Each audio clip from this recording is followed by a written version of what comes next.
Praise the lord. ఈ దిన దేవుని వాగ్దానము. కావున మేము అధైర్యపడము. మా బాహ్య పురుషుడు క్షీణించినను ఆంతర్య పురుషుడు దినదినము నూతన పరచబడుచున్నాడు. 2 కొరింథీయులకు రాసిన పత్రిక 4వ అధ్యాయము 16వ వచనము. ఒక్కొక్క అడుగు కదిలిస్తూ చిన్న బిడ్డలు నడక నేర్చుకుంటారు. వారు నేర్చుకునే సమయంలో క్రింద పడుతూ లేస్తూ ఉంటారు. వారు నడకను పూర్తిగా నేర్చుకునే పర్యంతరము ఈ క్రియ జరుగుతూనే ఉంటుంది. వారు ఒకవేళ నడక నేర్చుకునే సమయంలో నిరాశపడితే వారు ఇంక ఎన్నటికీ నడవలేరు. మనం కూడా నిరాశపడవచ్చు.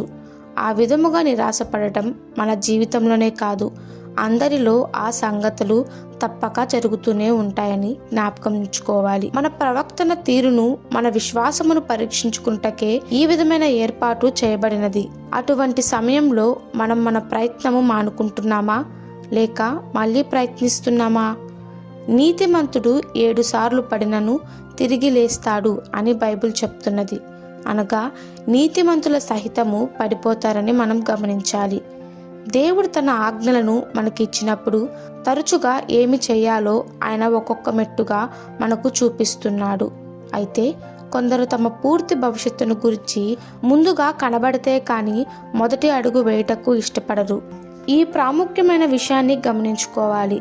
ఒక్కొక్కసారి ఒక్కో అడుగు వేసేవారు సహితము తప్పటడుగులు వేయటం వలన వారు సరిదిద్దుకొని మరలా అవే అడుగులు వేయటకు నేర్చుకోవాలి.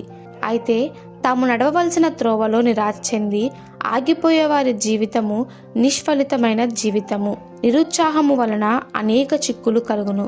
ఎందుకనగా నిరుత్సాహము ఒంటరిగా కాక అనేకమైన విరుద్ధ భావోద్రేకాలతో కలిసి మనను కృంగదీస్తుంది.